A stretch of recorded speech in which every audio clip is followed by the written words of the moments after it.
Welcome to Expats Everywhere. Can you tell us your name, where you're from, and a little bit about yourself? My name is Josh. I'm from the United States. I've been living abroad for almost 8 years now. I was an ESL teacher to start out with, and now I've transitioned to teaching physical education at an international school. And what countries have you worked in? I've worked in Spain, South Korea, Singapore, and Saudi Arabia. And how many years have you been doing PE? I've been doing PE for 2 years now. And the other years were all ESL? Yeah, the other years were spent teaching ESL at various institutions, some universities, and then others were primary and secondary schools. What did you teach in Saudi Arabia? I taught at a PYD program, so that's a program where first-year students, 18, 19-year-old students, are trying to get their English levels high enough to where they can go into classes that are instructed 100% in English. So you taught ESL in Saudi Arabia? Yeah, it's ESL. Are there any other jobs available in Saudi Arabia? Yeah, there's actually quite a few. I mean, most things are in the English teaching realm, but for English-speaking expats, you do have jobs in international schools, universities, and then also corporate jobs, training different business leaders. Yep. What did a typical day look like for your job? A typical day was actually pretty easy. I often tell people that the job that I had in Saudi Arabia was the easiest job I've ever had. Basically, we'd get up in the morning, and depending on which shift you had, you'd either be leaving around 5:30 or 7, I believe it was, to get to work. Depending on what shift you had, you would either go in and be teaching straight away, or you would have a little bit of a plan period. But in general, it was like 2 hours of class, and then you'd have 2 hours of office time, then 2 more hours of class, and then depending on your shift, you might have more office hours. You might be able to go home pretty much straight away. How much can someone expect to earn in this type of job? Well, in this type of job, actually, it was 3,200 USD for first-year teachers. So it was like, irregardless of the experience that you had coming in, they just started everyone out at $3,200 a month. And that was for basically 9 months, unless you were able to work the fourth quarter, which then you'd be paid for the whole year, so 12 months. Do you think that that's enough money, and what kind of lifestyle can you live on that money? Yeah, so on that money, it's plenty. There are jobs that pay more, so those jobs would allow you to live a pretty nice lifestyle. But the $3,200 a month was more than enough. I know some people that in terms of expenses, they were able to spend anywhere between 400 and 500 USD per month, because housing's included, utilities are included if you're living on a compound provided by your employer. So yeah, I mean, there's not a whole lot of expenses. You can save a lot of money. The things you do spend your money on would be traveling. So it sounds like someone has the opportunity to save a lot of money. How much do you think in a year someone could save? Yeah, I think that you can save $20,000 to $25,000 a year if you're frugal. Remember again that it's tax-free.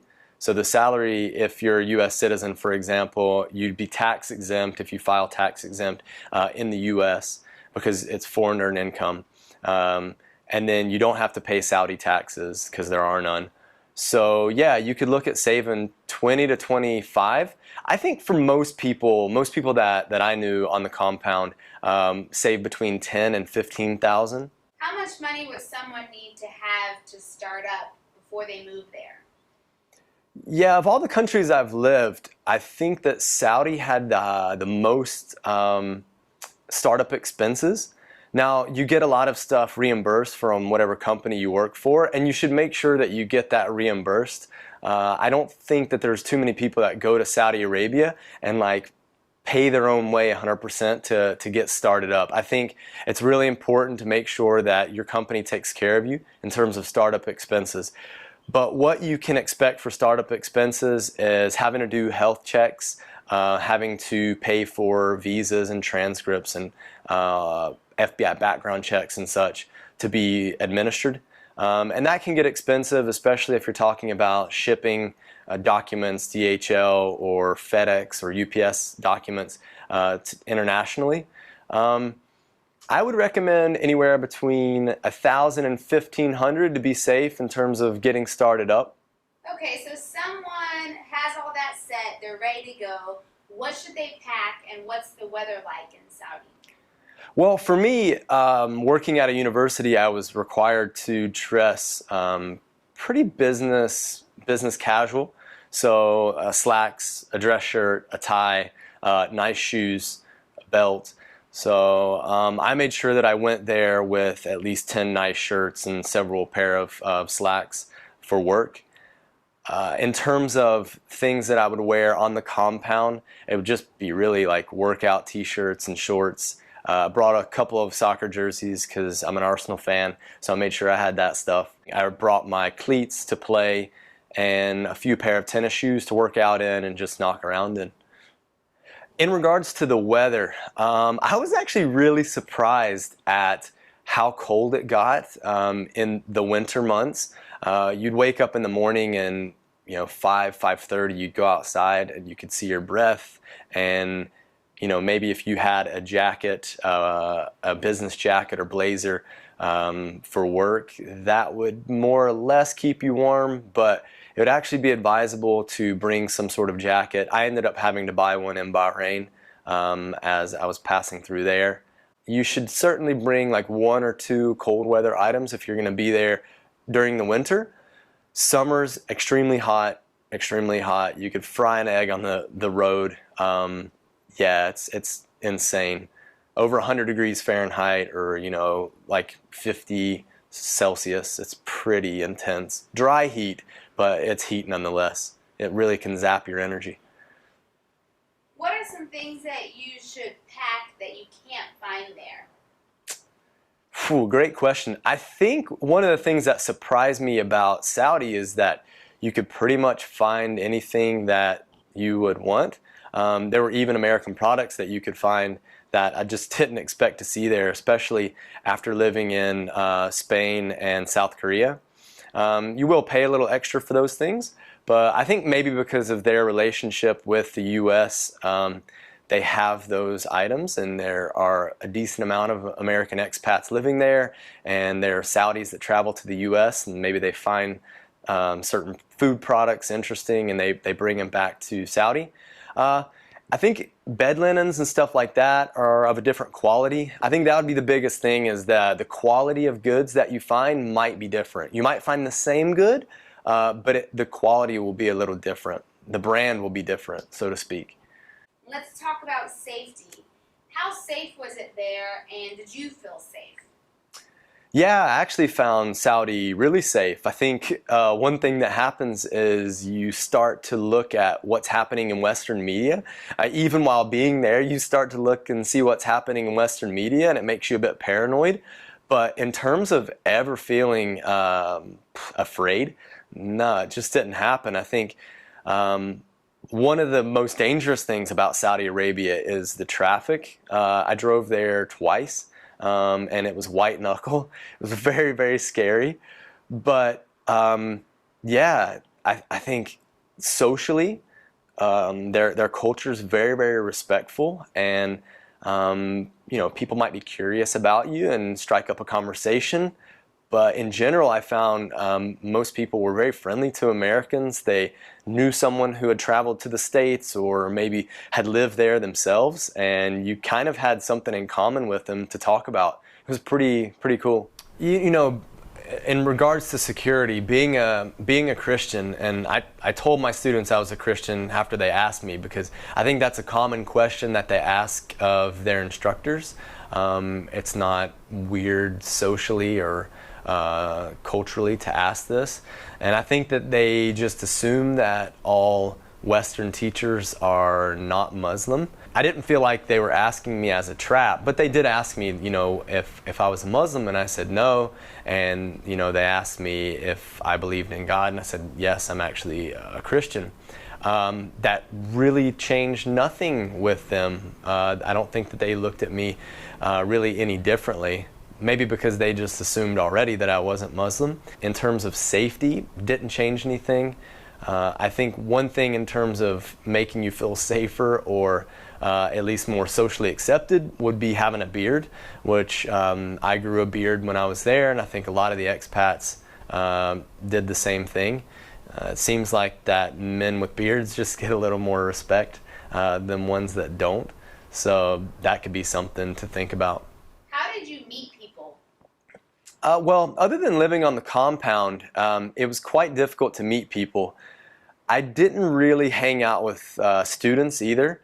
There were a couple occasions where we organized something so that the students could take me out and show me something culturally from Saudi Arabia, which was really, really awesome. I think I would recommend any teacher there that whenever they do finish up a course or something with their students, to see if the students can kind of organize a get-together, because that can be really cool, sharing a meal, like kapsa, a rice and meat dish, while dining on the floor, eating with your hands. I think that's really, really interesting. In terms of meeting people off the compound, though, it's quite difficult because culturally things are very separated. What did you do for fun? Fun was pretty much contained to the compound, but there was a decent amount to do on the compound I lived on. It wasn't a big compound, but we did have a football pitch, which we had a weekly game. We also had a gym where we could work out. I went there regularly. Never did any sort of running on or off the compound. It was just too hot. I didn't want to wake up or be running that late in the day, but I know people who did that. We had a few people on the compound who would make like little cafes, or they would do supper clubs and stuff like that, or do costume parties. What else? We had a game night. Usually on the weekends we would play various board games. Really, a lot of what you do is downtime, so if you don't have some sort of hobby to occupy your time, it can be very, very boring. The internet speed is extremely slow, so that makes it difficult to watch TVs and movies, but that's something that you do there for sure. Would you say that Saudi Arabia is a good travel hub? I reflect on my time there, and I think about what an amazing travel hub it is. It's right in the middle of everything, really. You're close to Europe. You can see any place in the Middle East. Since you're living in Saudi Arabia, you have access then to different landmarks in Saudi Arabia that non-Muslims don't have access to. You're close to Africa, so if you want to travel there. You're a bit far from Asia, but flights to Asia are relatively inexpensive. And then you're about equal distance, I guess, then to the States. The furthest away place would be Australia, but I think for most people in the world, Australia is one of the furthest places in the world. Lastly, what are some pros and cons about living in Saudi Arabia? Well, the pros would definitely be being able to experience a culture that many people can't even fathom about.